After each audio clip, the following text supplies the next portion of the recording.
listen to those little whispers. Listen to the ways that you can spend your time creating something that you feel really passionate about and follow through with them. Follow one micro thing that feels different or out of the norm, but it feels like that true calling to self. Do it and see what happens on the other side. From To Be Magnetic, this is the Expanded Podcast with your host, Lacey Phillips. And your host, Jessica Gill.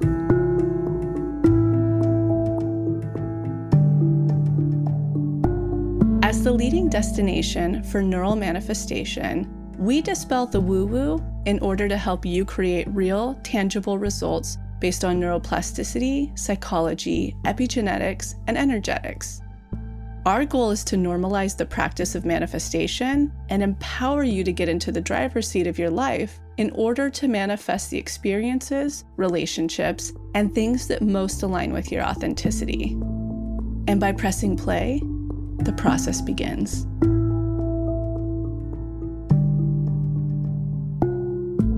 Welcome back, everyone, to another episode of Expanded. Jessica here.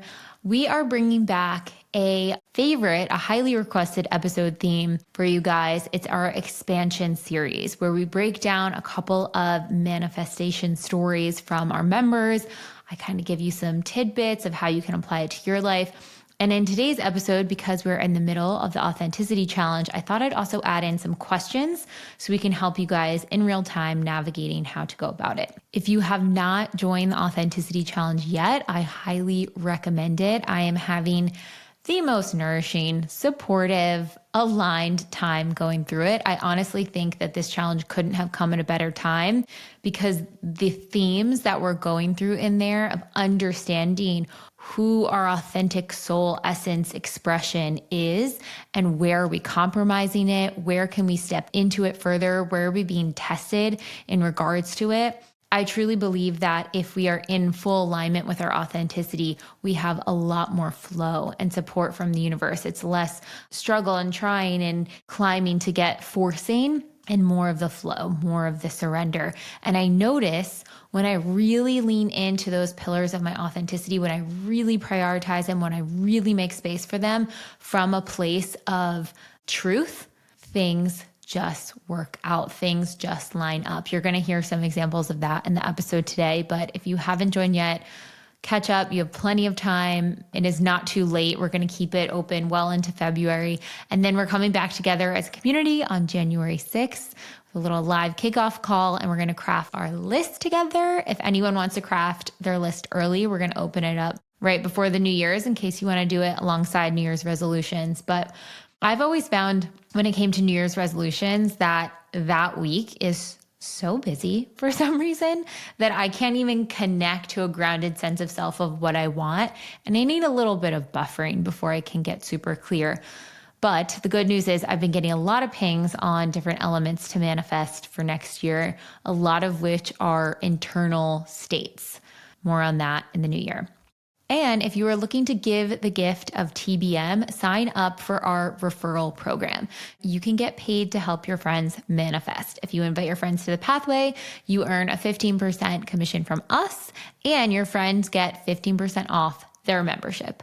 A win-win. So if anyone wants to get in on the pathway for a sweet 15% off deal, connect with someone who has a refer a friend discount code link. I know I have one in my link in bio, or you can make one if you're already a Pathway member, make one for yourself and share it with friends. If you're already talking about it with friends, it's such a great way to involve the community and do the TBM work alongside your close friends. Okay, let's get into the episode.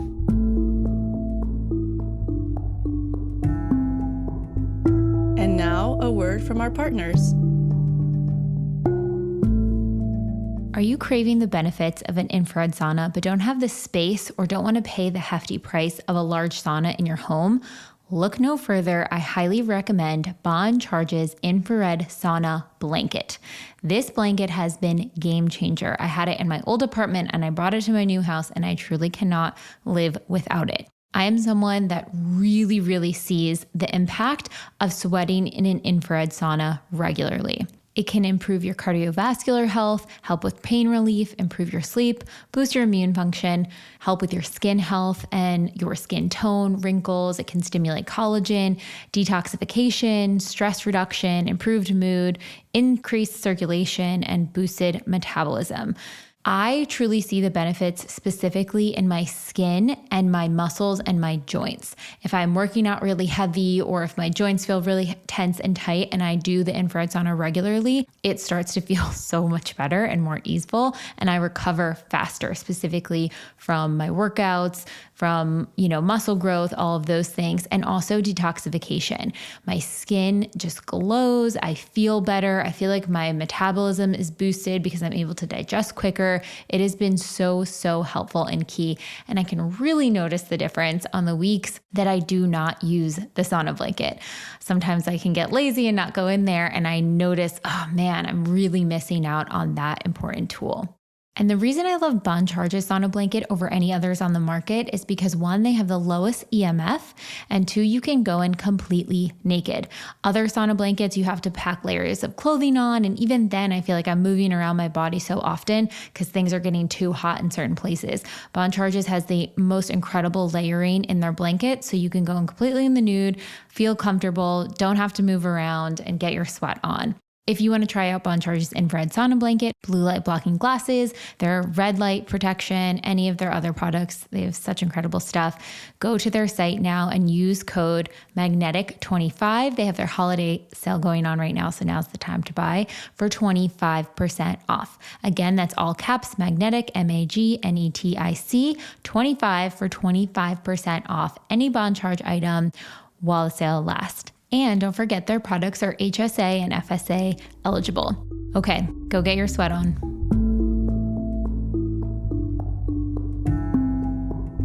All right, on to the episode. Hi, Lacey and the To Be Magnetic team.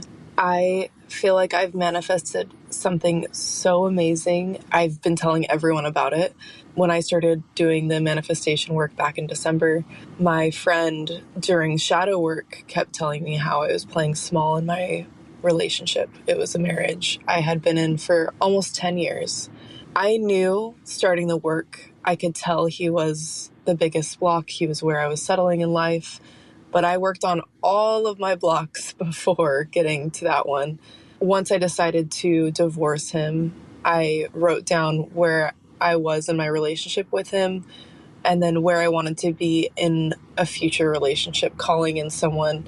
I had written the things down that I wanted in this person. Okay, so I want to pause right there because this person just kind of slid past this giant cliff that they jumped off of. But there's a couple of things that stick out to me immediately is that she knew for a long time, it sounds like, that this partnership, that this marriage was a huge block for her. She was settling in the partnership dynamic. And I don't know what went into her talking to this partner, seeing if they could work things out. I don't know what that looked like. But she did say that she worked on all her other blocks before facing this one. And I think this is so important to note because we get this question a lot. I don't feel like my partnership is aligned anymore. Does it mean they're going to block all my other manifestations? How is that going to impact my life? Am I stuck? Do I need to up and leave them right away? And the best tip that we've given is, 1, to have this conversation with your partner, to work with that conflict DI, to understand what your needs are in the relationship that aren't being met. Are there things that you could be doing to help meet them? Are there things that you need to request of them to be doing to help meet them? And then allow a little bit of space, a little bit of wiggle room to navigate it. Now, if your partner is not receptive, not interested, not open, you've tried this conversation in many different types of ways and modalities, or maybe you just know in your heart of hearts that it's just not right anymore. Again, I think it's a fantastic strategy to look at any other things that you might be learning in the relationship. Like she looked at all of her different blocks in it and then took the leap off the cliff to end the relationship. A lot of times when we leave things too early, we don't really learn the lesson. What did we need to learn in that dynamic? Now, again, this is not for relationships that are abusive in any which way. Your safety is a priority. Your well-being, emotional well-being is a priority. So if that is the case, then 100% leave right away. But if it is still a safe relationship, are there things that you can then uncover? This could honestly be a couple-week process. It doesn't have to be a super long time, but are there things that you can process and learn? And then this is why I think this worked this way for this person. But then she said she wrote down everything about where she was when she was in the relationship with this person and then what she wanted. She only had that clarity because she looked at all her other blocks. She looked at her side of the street. And then it was like, okay, what were the dynamics that were creating this situation? So then she wasn't going to repeat the pattern in a future relationship. And kismetly, through a dating app after my divorce, I put the parameters on Hinge to meet this person only 30 miles away from where I lived. His parameters said 60 miles. Somehow we matched and we were 99 miles apart, but he checked every single box and more that I didn't even know I had. And when I looked back at my journal for my manifestation, from my blocks DI, I realized that I had let go of something that wasn't serving anymore and called in this new partnership. And it has been so wonderful, biggest manifestation yet that has hit. And it's so easy now. Manifestations are rolling in. And if I look at how easy and smooth my life has felt in this point where I'm at compared to last year and the year before, everything just feels like it's going in my favor. There have definitely been times I've been in rock bottom and magic dark, but surrendering and trusting the process, meeting myself where I'm at in the moment and the days has been so amazing. So thank you guys for introducing all of this. But yeah, it's just a testament to looking at your blocks, seeing your blocks, and really, even if you don't want to, attack those blocks because something better is waiting on the other side. This is what I'm talking about, guys. It's the hard stuff we got to look at. It's the stuff that our ego is attached to with our blocks that doesn't want to look at it. Not saying that was this person's case, but for someone else, right? Their ego could be saying, well, I don't want to be someone who's divorced, or I don't want to give up on this relationship after so many years in it. But when you really do your work, when you're looking at your blocks, when you're looking at your patterns, you start to see, you start to notice, this is the thing that is sucking my energy. This is the thing that is sucking my life force. This is the thing that I'm compromising my authenticity on day in and day out, just hoping it's going to get better. And what is the change that's being asked of me in this dynamic to have things move with ease? And look how the universe rewarded her on the other side. This is incredible. Congratulations. And also so cool and kismet that you guys both put different mileage on your apps and the universe was just like, no, sorry, they need to be together. You can't make it up. You can't make it up. Hello everyone, my name is Oriane Livingstone and I am a French-American lawyer turned published novelist and film producer based in Los Angeles. I happen to also be a projector and I have been a Pathway member for about a year or so. The biggest item on my list concretized overnight, and that's quite a miracle. My environmental children book, which I consider as my life's mission, my legacy, is being traditionally published in the US, France, and Canada. And yesterday was the official launch after 5 years of hard work. So I stumbled on the Expanded podcast while being in a rut, and it was quite a long one. I felt completely lost. I felt discouraged and like I was doing something wrong. TBM has been quite miraculous. It first gave me clarity. I would say that TBM was like a lamp torch extricating me from the fog and lighting up the way ahead. That was the biggest step because you can't move forward if you don't have clarity. It also helped me identify what was not serving me and gave me a psychological foundation as I had quite a traumatic childhood. My father despite being a diplomat, was highly abusive. And I was taking care of my mother who was sick when I was a child. So I would say that book saved me when I was a child. So anyway, boundaries and expanders were also huge ones for me. I would say that my biggest block was low self-esteem because of my father. I kept hearing his voice. So TBM really helped me regain self-worth. Self-worth became my mantra. And a number of lessons as well as DIs helped me along the way. So my favorite DIs are, and they still are, authenticity and future self, as they helped me anchor my vision and kept me on track until it manifested in my life. What can I say? Merci, merci, merci TBM. If you're asking me how I feel, I still can't believe this happened. A year ago, I wrote this on my list, being published in the US and in France, and it's happened. So anyway, thank you so much. I will keep doing the work, and I will highly recommend TBM to everyone around me. Thank you. Oh my gosh, I love this one so much. I think it speaks to a lot of members' experiences is when you join TBM, you might be at a rock bottom, at a rut, you're kind of at a loss. Maybe you jumped off a big cliff and you're needing to integrate into a new space. And it really helps to give you the framework, the clarity of what is next for you. And for anyone listening who may feel in a similar state, that lack of clarity, that lack of who am I, what am I supposed to do? This is just not working, but I don't know what will. I don't know what is. When you come in and do, especially the authenticity challenge that we're in right now, our end of year challenge, which is what this person manifested getting published through during that challenge last December with us.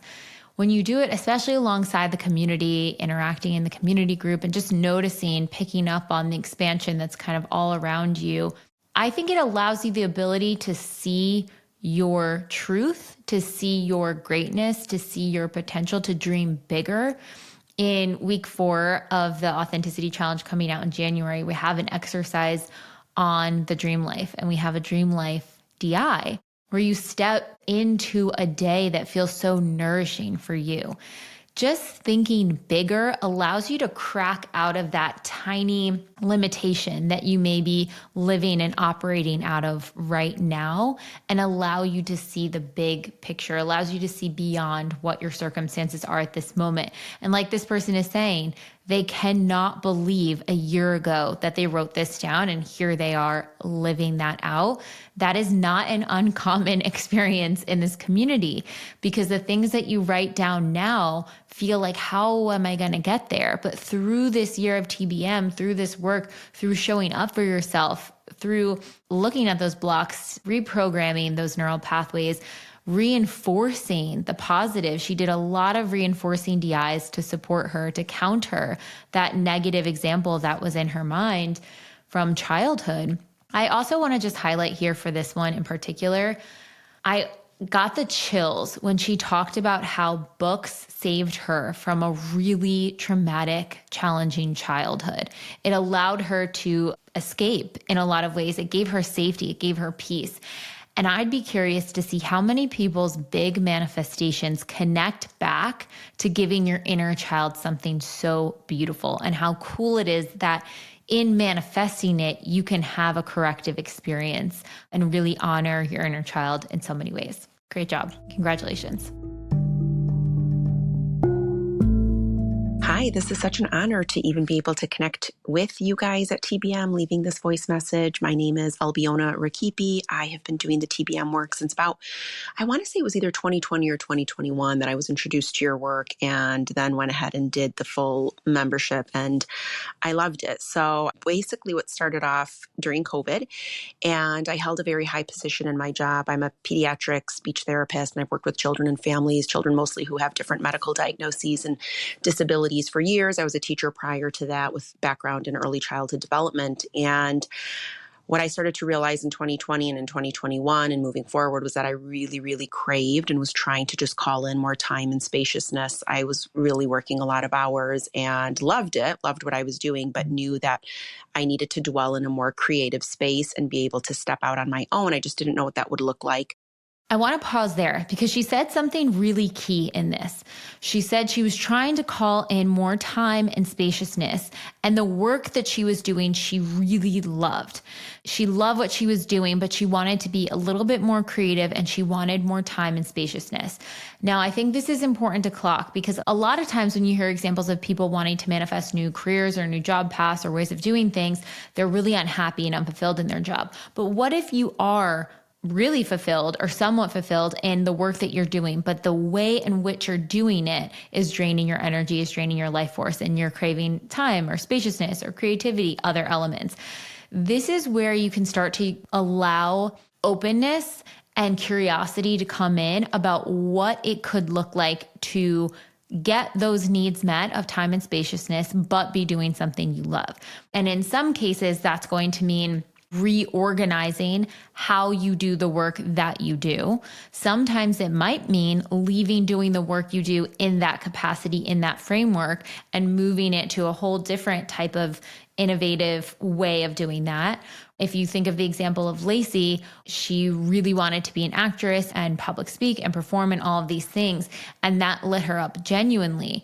But she didn't like the constant auditions. She didn't like being on set for such long periods of time. She craved that ebb and flow, that time and spaciousness. And when she came up with TBM and all of these amazing channelings, she was able to then step into that role of a public speaker, a public figure, a lot of the things that she loved in acting, but in a way that was in more balance with her lifestyle. So you may be doing something you love, but is it fully balanced with all aspects of your essence, of your soul, of your time, of your energy? And if it's not, start to think about, especially as we move into crafting the list in January, what would it look like, even though you think you can't have it at your current job, right? Because I can hear some of you right now, you're like, yeah, but this job, I can't do that.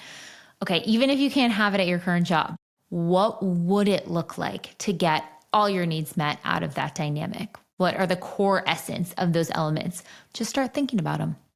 And I was introduced to your work, and my gosh, have I completely transformed in the process. So my biggest block at that time was just even thinking about doing anything on my own kind of produced fears around scarcity. I had a really generous, consistent salary that felt very safe and secure to me. But again, that came with the exchange of really giving up a lot of my time. So there was fears around scarcity. I'm the daughter of immigrant parents. So I think that's probably a common feeling most of us have, as if the rug's going to get pulled out from under you at any given moment. And then really outsourcing my sense of safety and seeking external validation to ensure that I was safe and that I was worthy. I think those were my biggest blocks that I really needed to work through. So when I started TBM, I actually went and just did the exact workshops you guys recommend doing when you first start. So I believe it was how to manifest, the shadow work, and then inner child. And things started to transform, I think, pretty quickly. I started off just as a writer in this space. And all of a sudden, my writing just started to get better and better. And national publications started to reach out asking if they could republish my work. So just sort of began very organically and sort of simultaneously as I was doing this TBM work, and it felt really reassuring. And so as my work grew, I also knew that I wanted to offer more to parents in the sense of either workshops or coaching one-on-one, and really giving them that support and that guidance and being there for them in a more intimate way than just through writing and through these sort of bigger messages. So after sitting and doing a lot of the work and coming up with all the blocks and reprogramming my subconscious, I was able to grow what is now the Parenting Reframe to a pretty large audience. I started to monetize it in a way that was matching my salary at work about a year ago in 2023. And then when 2024 came, I really knew I needed to make a decision about what to do, either stay in my job and keep, choose certainty, or continue to grow the Parenting Reframe and take a chance on myself and bet on myself. So things were coming through. There was so much happening, and I ended up putting in my resignation in March, and I've been on my own now for 4.5 months, and I love it so much. I have exactly what I asked for, which was spaciousness and time.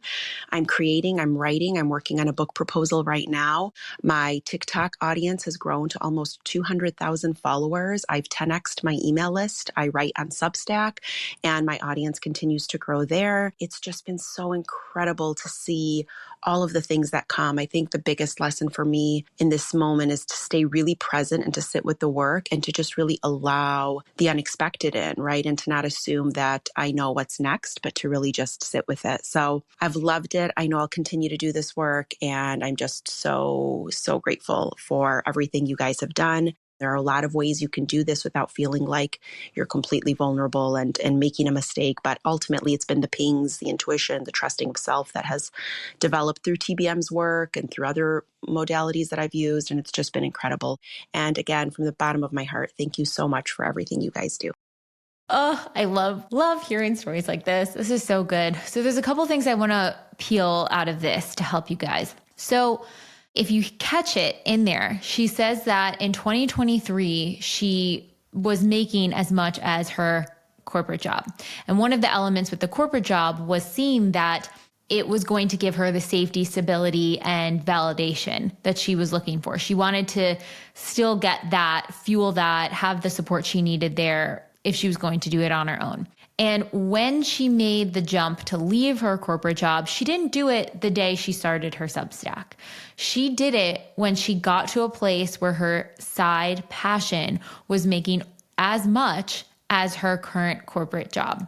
So I just say that to allow a little bit of grace in your timeline. If you are aware that this job is not aligned or it's not able to give me what I'm searching for, it's not going to meet all of my needs, how can I take 1 degree of aligned action towards something that will? And now remember, this person was really craving creativity, time, and spaciousness. It sounds like she wasn't getting a lot of that at her job. And yet she still found time to grow her Substack. Now, I don't know what the cadence was or what that looked like, but I can imagine even if she chose to do 1 newsletter a month, can she find that time for that creativity? And I truly believe and see and notice in my life and my friend's life, when you honor that thing that you think is not important, not on your to-do list, is an extra thing, it's going to suck your energy, whatever, but it's from where you love it, I think it expands your time. I think it allows you to give more time to the other spaces. And I think the time in which you are doing it fills you up in so many different ways. So the big takeaway I want you to have from this is that she took 1 degree step following that aligned action day by day by day and slowly built up this side business. And then when it got to the place where she's like, okay, I feel safe, I can make this jump. And now she's 4 months doing this, feeling so lit up. And now her time and spaciousness is fully back. So give yourself that time and grace. Those metrics are also amazing. And think of how many people that she's benefiting and impacting by sharing her wisdom with her background. Remember, the other point I made at the beginning was how can you do what you love, but in a different way? She took all of the things that she's learned in her journey, in her education, in her expertise, and applied it to a framework that can help hundreds of thousands of people. That's huge. So be open to the potential that perhaps you have your own unique versions of that as well.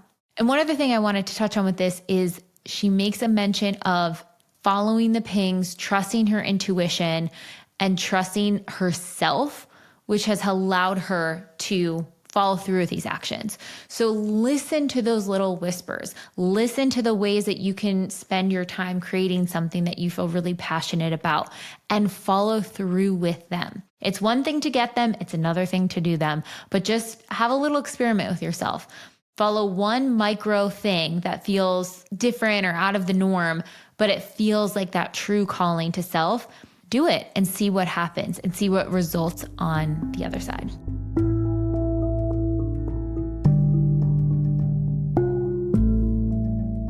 Do you ever have issues going to the bathroom? How does this impact you mentally, physically, emotionally? Our gut is the powerhouse of our system. So if it is not running smoothly, it is likely impacting you in a ton of other ways. This is why I'm always working to make sure I can support my gut the best way possible. And one of the products I love using is Seed's DS-01 Daily Symbiotic that's formulated with 24 clinically and scientifically studied strains to support whole body benefits, including gut health, skin health, heart health, immune, gut barrier integrity, gut microbiome balance, and micronutrient synthesis with just 2 capsules a day. It is formulated with strains clinically validated to reduce abdominal bloating and intermittent constipation after 2 weeks, and includes strains shown to support clearer and healthier looking skin in as little as 12 weeks. I know one thing I'm really focusing on for 2025 is to support my health in all the best ways possible, and so much of that starts in the gut. Seed is so easy to travel with, especially if you're on the go this time of year. You can put it in their little travel vial or their container. No refrigeration is needed. It's so easy to remember. I just keep it out on the counter and take my 2 capsules first thing in the morning. So join me in helping keep your gut healthy in 2025. You can go to seed.com/magnetic, MAGNETIC, and use the code 25magnetic to get your first month for 25% off. Again, that's code 25magnetic, MAGNETIC, all caps, one word, for 25% off your first month. Enjoy.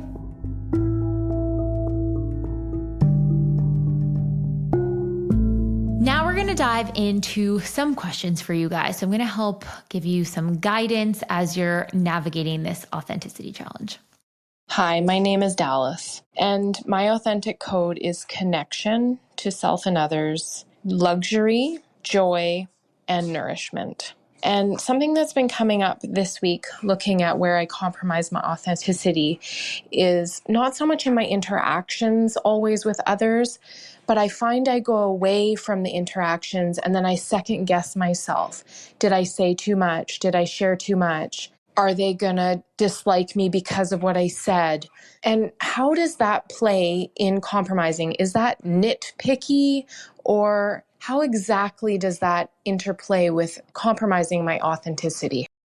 This is such a good question. And honestly, I feel like we've all been there. We've had those interactions where it feels good in the moment, and then you leave and you're feeling exposed. You're feeling vulnerable. You're second guessing maybe a glance that one of the people did, and you're like, oh no, were they actually judging me in this way or thinking about me this way? This is normal human behavior. We try to see how we fit into the world. So it makes sense that you might be doing this. Now, here's where it compromises your authenticity. It's basically like a part of yourself, let's call this your inner critic, is separating and saying, it's almost like giving you a report card. How was that social interaction? Were you good enough? Did you do a good job there? Are you going to be liked? Are you going to come back? And really this part, it might be your inner critic. It might be another internal part of you, especially if you do internal family systems, examining all the parts. But this part of you is essentially giving you a report card on your behavior. And its function is to really help you fit in. It's trying to help you belong. It's trying to help you not get ostracized from the group or kicked out. The problem is this part that is trying to help you fit in is also creating a disconnect from your true self and trusting your true self and how you want to share and how you want to engage and what you want to say. Now, there might be situations where you're oversharing to seek approval, or you're saying something because you are trying to fit in. That might be the inauthenticity. But this sounds like it felt authentic, and then you went home and thought you were like, oh no. I would argue that the interactions probably were closer to your authentic you. And the vulnerability is, can I sit in that knowing how others might judge me? And so the test here is, are you going to compromise your authenticity by critically judging yourself, by telling yourself that you should have behaved more like you thought they wanted you to behave? Because the real tricky part with authenticity is, how can you remain in it when you don't feel that connection in certain groups or situations, when you don't get the approval or the thumbs up from others?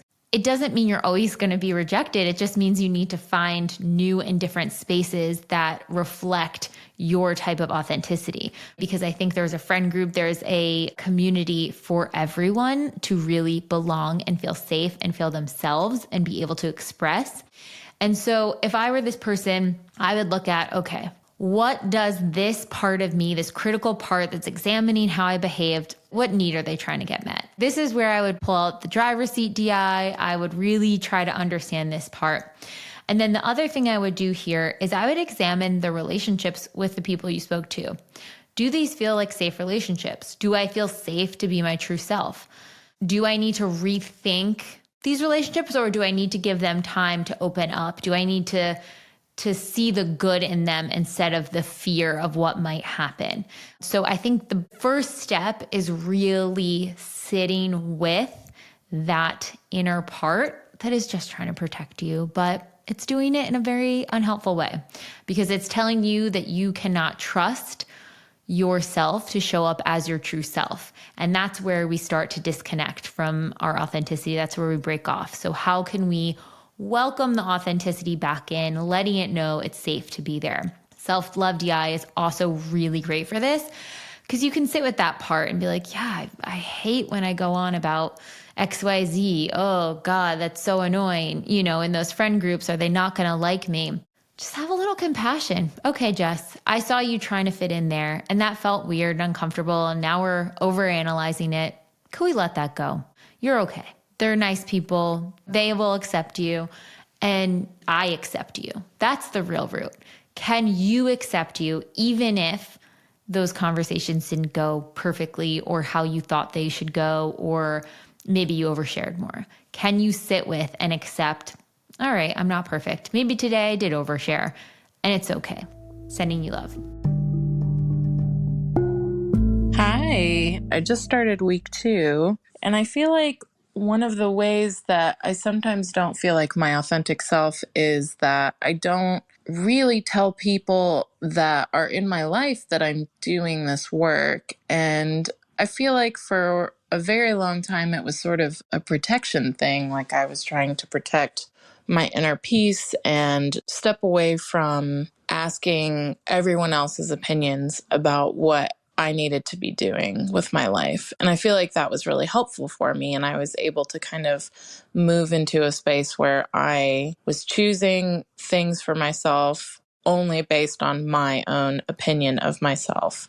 But as I get further into the work, sometimes I feel I have shadow around the spirituality of it. And yeah, I just don't really know if having shadow and not speaking to the people in my life about the spirituality of TBM and trying to manifest things is protecting me or if it is not being authentic. Okay. Thank you. Great question. And I want you to trust yourself. So the fact that you are even asking it, the fact that you're like, oh, I think I might have some shadow around the spirituality and sharing it, you likely do. Because those little whispers, those little nudges wouldn't be coming up if there wasn't an aspect to listen to. I would say this is a case of the both and. So this is a case of there probably are dynamics and spaces where you don't want to share what you're manifesting. You are protecting your peace. You are not opening the door for ridicule or judgment or someone to knock down something that you hold very sacred and personal and exciting. I know if I have a big manifestation that is steps beyond where I'm at right now, it might be hard for some people to see that vision for me, to see it possible, and even could get triggered by how big I'm thinking in that next step. And I kind of know those relationship dynamics that I have that might happen in. So I choose not to share them until I get further along in my process. And that is totally okay. You might have some people that just lean more on security and safety and don't want to step outside the norm. Or even the example we heard earlier where someone left their corporate job for their independent creative career that they fully launched. If she would have shared that with certain friends or family, there's a chance that they would be like, no way, you've a cushy setup, don't leave at all. Think of all of these things, and they fill you with fear. And that can backtrack your manifestation trust muscle because it's saying, don't trust the universe, don't trust your authenticity, don't trust your pings, do what society says. And it's a brave thing to do to learn to go against it, but then you will see the reward when you stay true to it. So yes, if that's going on, you can honor it. But if you are completely avoiding talking about spirituality at all because there's shadow there, the witch wound, right? It's one thing to be so interested in all of this stuff. It's another thing to say and stand on, no, I actually really believe in this, and this is what I'm going through and thinking. I think this is an opportunity to identify some key places, relationships in your life where it would feel safe to introduce some of this work to. Are there friends? Are there people that you think are a bit more open-minded who you could start having conversations with about that are in your immediate circle, not just TBMers, but someone in your real life that you interact with on a regular basis? I mean, you could start small by telling the barista at your coffee shop about a cool program that you're working on, but you could go to your immediate friend group too and see, okay, which ones feel like they might receive this, and start to step into that bit by bit, because that is going to help connect you to your authenticity. That is going to help connect you to your truth. I remember being around certain family members who are in very structured, go to college, get a job, climb the ranks, corporate system, like that is how the world works, very linear, not very risk averse. And when I started explaining to them my job, I knew, honestly, I didn't even tell them that I worked at TBM probably for the first few years, because I was like, oh God, they're not going to understand what this is. And at one point, I just kind of had like a fuck it moment where I was like, this is who I am. This is what I love. Like, I believe in this so much. It is impacting so many people on so many different levels in so many ways. I'm getting messages daily about it. Like, what do I have to be afraid of their opinion for? And I didn't bombard them with it. I tried to say it in a language that would make sense to them. And honestly, I wasn't giving them enough credit because they totally got it and were supportive. So sometimes we also hide ourselves because we think people won't get it. But when we give them a chance, they could surprise us as well. Good luck on this one. Hi, TBM. My name is Allie. My authentic code is wellness, and that's self-love, self-care, well-being, spirituality, and confidence. I also have joy of being. It's being in that energy of presence, joy, and peace with pleasure, gratitude, aliveness, and just seeing the beauty all around you. And finally is abundance. And to me, that represents wealth, success, and prosperity. My question is, how do you know when you are being authentic or when you're simply just playing small and staying safe? Because I feel that both hold an element of comfort. For example, I'm pretty confident that I'm authentically a private person, but I also hold a shadow around being seen. So I'm confused if I'm actually a private person or if it's really just a block and a shadow. And as well, there is a lot of shadow around privacy and exclusivity for me, as it feels not nice and almost ego-based, but I am just a naturally private person. So yeah, I would love some clarity around how to know if you're just staying small and playing safe because that feels comfortable, or if you're actually being comfortable in your authentic self, and if there's a way to kind of move towards your growth edge or your authentic edge and know where you're really at. Thanks. There's a theme here, guys. Okay, so pretty much the same advice I'm going to say for this person, that understanding your truth. So the fact that you're even a little bit wondering, could it be my shadow? That means there's likely a part of this that's in your shadow. And so the protocol is not to get rid of the other side, it's to bring it more into balance. There is a part of you that is craving that privacy, that keeping things to yourself, right? Keeping things inward. And if part of you also wants to be seen, you can see how those two parts conflict, right? So I think it's understanding, well, what parts of my life do I want to keep to myself that feel nourishing? One of my authentic code words is inspired sharing, because it's not just sharing about my complaints of the day, or it's not sharing about random things. It's this feeling in my body I get where I'm like, oh, this is so exciting. And that's where I want to share from. It's this place that feels in integrity with me. It feels like it could enhance someone's life or share something interesting, or maybe it's just a fun tidbit. So I'm taking friends along for the journey. It's a sensation in the body that comes through in the sharing. So when you think about being seen, what is the sensation of being seen you want to connect to? And when you think about the privacy aspect, what's the sensation you want to connect to? I would also get curious, getting a ping for this person to look at what they had to protect about their life that they felt their boundaries were crossed in when they were younger. This might not relate at all, but it's just a ping coming through, because you may be a private person and you may also have some examples in your life where you didn't get the privacy you craved because someone may have crossed your boundaries in certain ways. So maybe there's a little bit of inner child healing there that's being asked to be looked at to move out of that comfort zone and into the being seen, to allow a larger window for tolerance of being seen that feels good for you. And one big thing I'm going to keep reinforcing this episode is these changes. If you listen to the Martha Beck episode, it's like a 1 degree shift of change. You don't have to overhaul everything overnight, but how can you a little bit more step into that place to help it come into balance?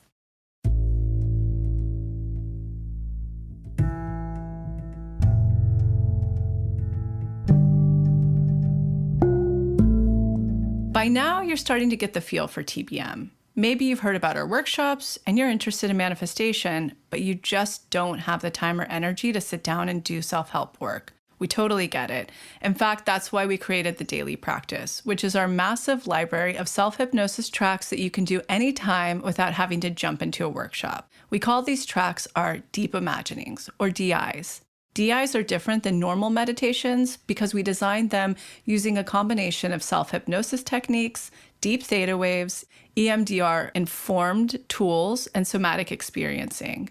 A fully loaded formula that is scientifically proven to help you clear your blocks and triggers on a subconscious level, giving you the power to actually create new neural pathways in your brain. So if your boss pisses you off, use our trigger DI. If you want to feel magnetic before a party or an important meeting, use the magnetic self DI. If you're feeling anxious or down on yourself, or you need help making a decision, we've got a DI for all of these scenarios and more. You can get full access to the Daily Practice inside the Pathway membership, where you'll also get unlimited access to every workshop, tool, and offering from TBM. The tools in the Pathway membership will support you year-round, whether you're in the worst, a rock bottom, or second worst, a rut, or feeling good and you want to keep the magnetism going. In the Pathway, you'll effectively learn how to become your own manifestation coach, all for less than $1 a day. So even if you're not ready to start a workshop, join the Pathway and start rewriting your neural pathways now to create magnetism. Work through your triggers and get closer to your authentic magnetic self in order to manifest.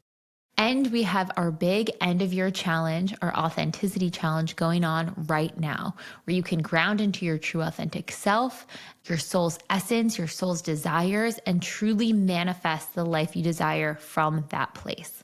You can check the link in show notes or go to our website, tobemagnetic.com, to access and learn more.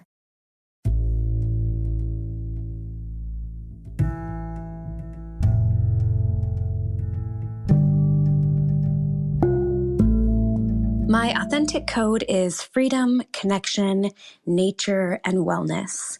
And to me, I feel the most authentic when I am connecting with people and friends, sharing my love of yoga, and really having freedom in expression of my time and being able to feel that sense of just freedom and being able to do what I want to do, and freedom in my financial abundance as well.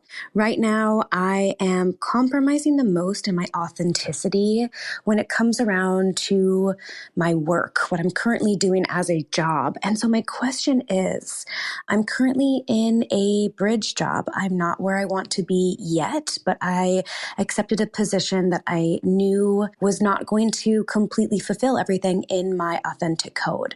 So how do I stay authentic to myself while I'm not quite at my manifestation yet, and I'm in a position where I might be jeopardizing my authenticity in showing up in ways and performing the type of work that doesn't really fuel my soul? Thanks so much for allowing us to ask these questions. Thank you for all of your work.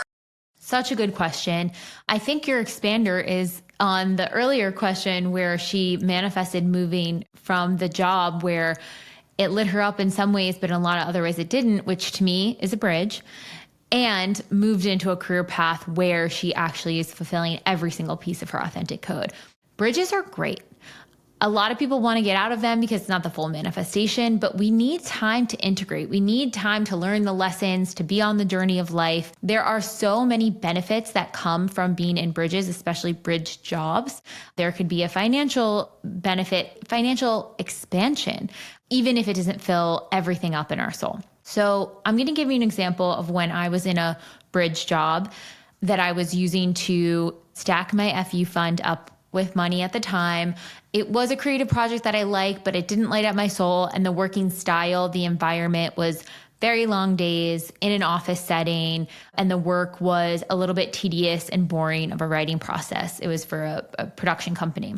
And there were moments in the beginning of working there where I was like, I feel like I am just melting away. My essence, my life force is draining. I cannot be here anymore. Like I know in my bones that this is not for me anymore. And I'm being asked to make a change, to make a shift.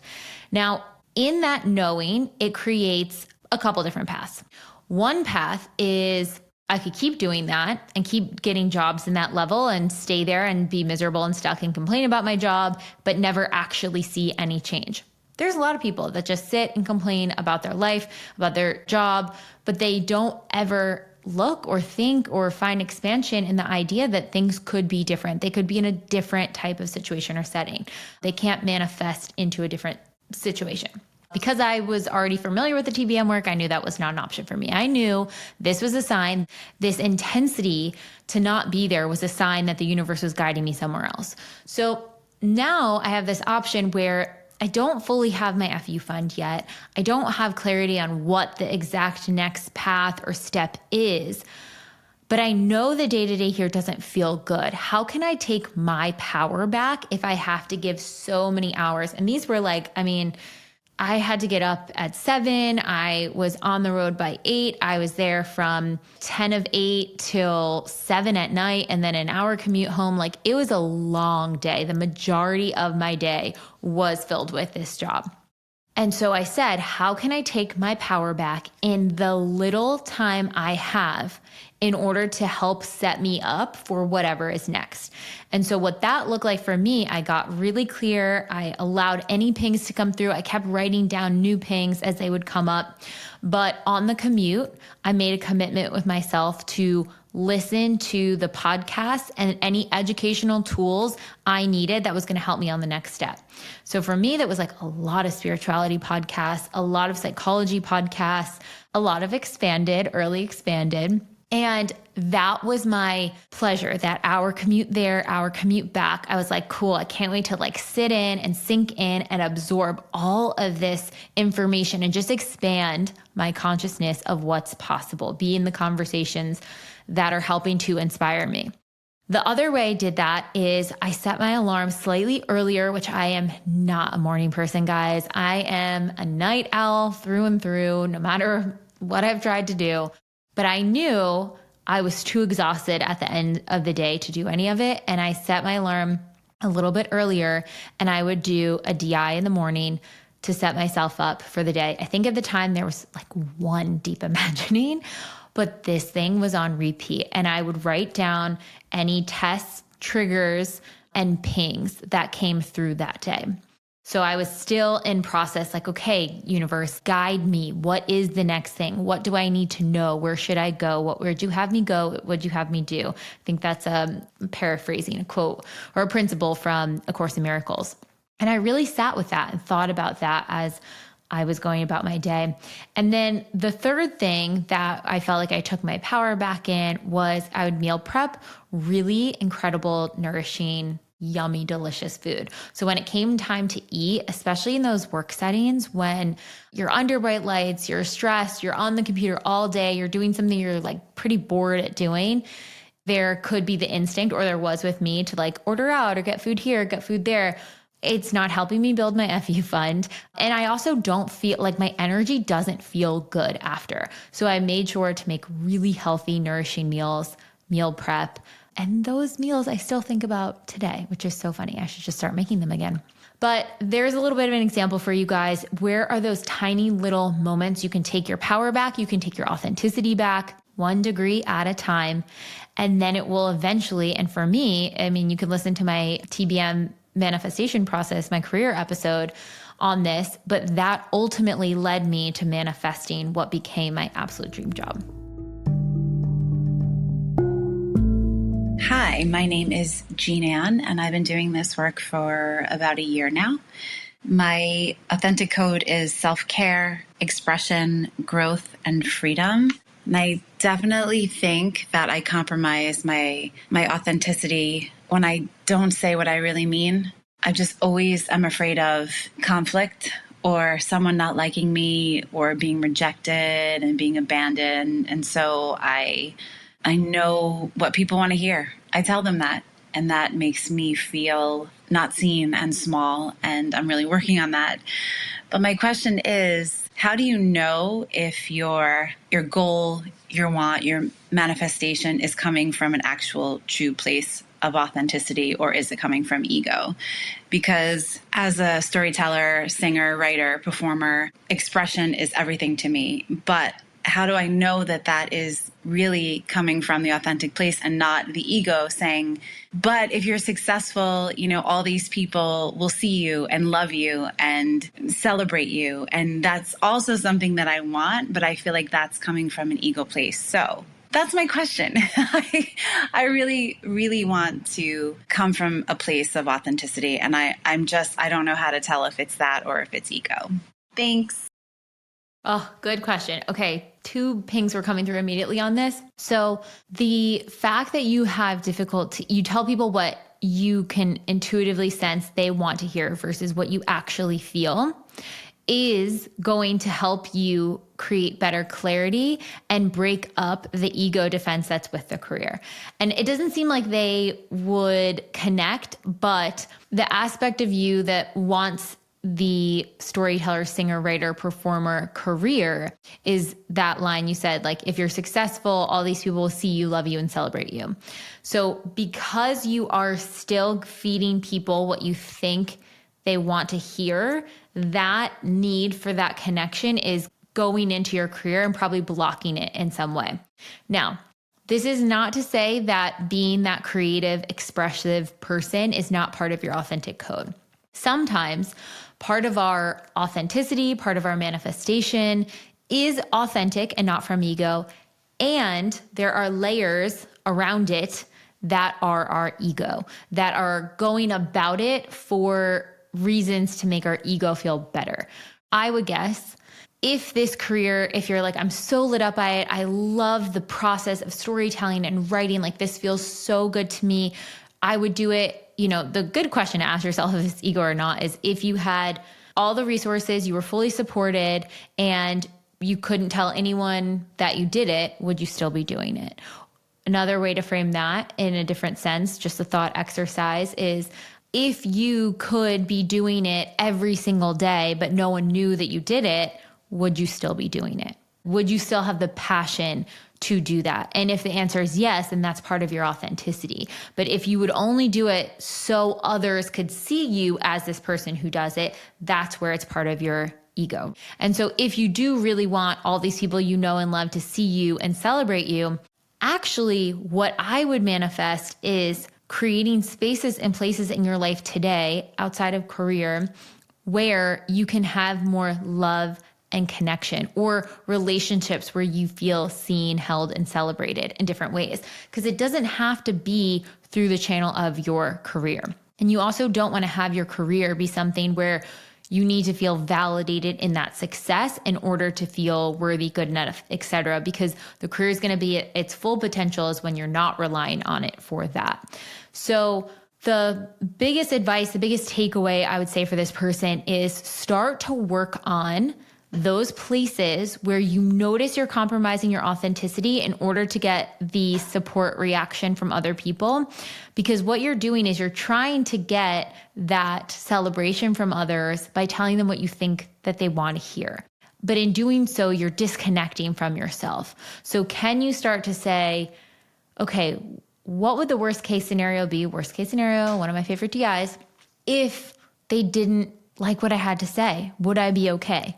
Would I have other friends? Would I have support? It's basically like working on that fear that you actually don't need anyone to celebrate you or to witness you or for them to think you're right or the best or anything. You just need to be okay with your passions, your choices, your decisions.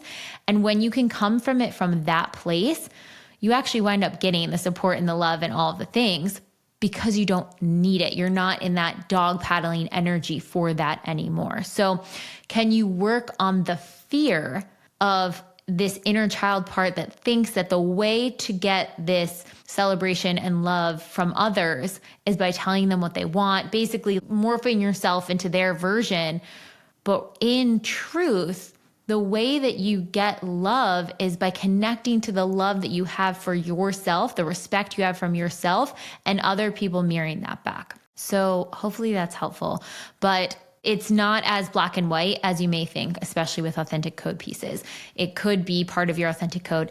And there is this other element that's really asking you in the most loving way, can you drop this need for other people to respond to you in a certain way? Because when you do, we want to give you everything you've ever wanted. And can you start loving and nurturing yourself? It's a self-loving thing to say your truth versus what others want you to hear, right? You're saying, I choose my truth to say here. I don't need to morph for them. So sending love on this one as well. Hi, TBM. So I'm in a bit of a quandary. First off, using the Chat GPT recommendation, my authentic code is luxury, home, faith, and safety. And to me, that really represents a mix of like comfort and coziness combined with magic and curiosity and growth. It's like I love growth and change, but I also need to feel immense amounts of safety for it to even be possible. And where I often end up, though, is in like frustration and feeling like I keep hitting a wall and manifesting certain things I want. I've been single for 4 years and have gone in and out of dating. But whenever I go back on the apps, I feel like it's just kind of like these mediocre experiences, first and second dates, never really go anywhere. And the only people I've been really excited about have rejected me or been emotionally unavailable. And I've a few times found myself in these sort of flirty friendships that develop outside of the apps, but where I feel like it's moving in the romantic direction. And then the person will suddenly pull back when they realize I want more. And I realize those are probably the tests I need to spot sooner, but I'm just confused about how to actually break the cycle so I can start calling in people who are aligned and into me. I can pretty easily manifest items. I manifested my car earlier this year, apartment, stuff like that, but really struggle with love. So yeah, would love to hear your thoughts. Okay, this is so, I love when you guys share this because I'm like, oh, you already told me the answer here through this and you didn't even think these two things connected. It's fascinating. Okay, the main issue that's going on here is there is a part of you that is really fearing the intimacy. So you're kind of getting drawn into these dynamics where there's a bit of a distance because they're friends. It's a safer environment because you're familiar, you know them already, but you don't actually have to like put yourself out there and say, hey, I'm ready, I'm open, I'm ready to do this dance. And if you're having like the 1 or 2 dates go, but then it kind of fizzles out, it's like where that deeper intimacy is like you're hitting a wall and there's some block or part of you that is saying, no, we're not at that, like you said earlier, immense amount of safety for it to even be possible. So it's not getting that. And so it's telling you energetically or projecting out, do not come close. I'm not getting the safety I want before entering in on this. So in order to attract those relationships that not only you're into them, but they're into you and you can move past that part of intimacy, is to start figuring out how to source that safety within. and trust that you will be your North Star. You will be your compass in deciding if a situation or environment is safe. I would definitely look at familial patterning. So what did your parents model to you about what it meant to connect, to be intimate? Was it safe for you to express all parts of yourself? Was there a part of yourself you had to hide, to be loved, to be accepted? I would look at those parts. And there's an exercise a therapist did for me years ago where I had to just repeat again and again and again. I am not my mother. My partner is not my father. I am not my mother. My partner is not my father.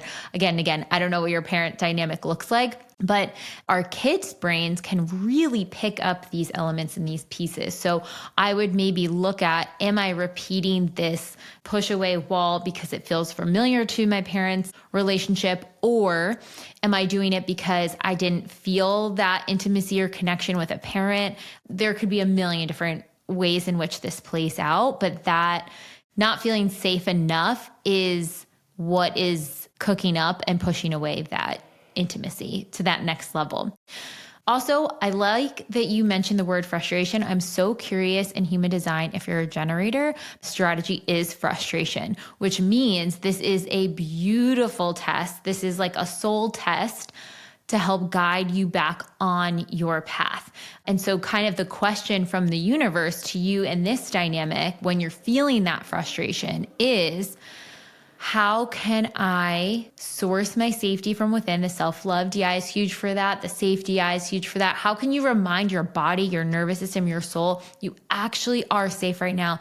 It is okay. This might feel scary, but you are okay. We are in a room. We are physically safe. We are physically present. How can you do those kind of exercises with yourself so you can allow that curiosity, that magic? Because a lot of times, immense amount of safety comes from immense amount of control over circumstances, but magic, curiosity, openness is not having that parameter control. It's open to infinite possibilities.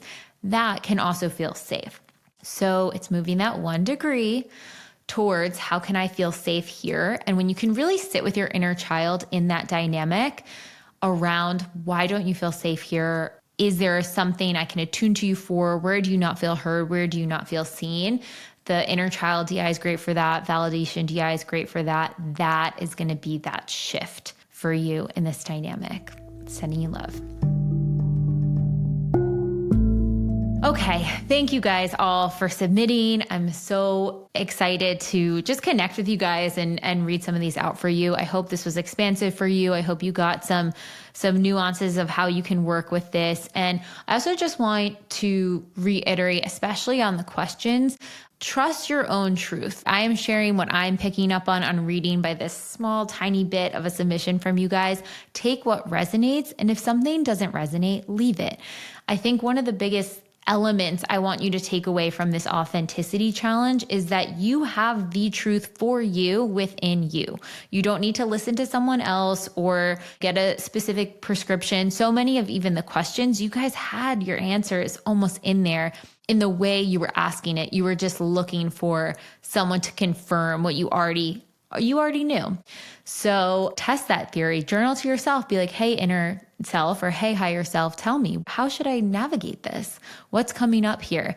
And I bet if you do not judge it, if you just open up that space, that container, and write whatever comes out, your answers will come. Okay, guys, we will see you next time. And any other expander stories that come through, we did have a lot, but we wanted to answer some questions in this episode. Keep submitting them. Leave us voice notes. We want to keep doing more episodes, especially around the expansion piece, because it is so helpful for people to see step by step and have it broken down. So if you have a story, please share. We love to hear them. All right. Thanks, guys.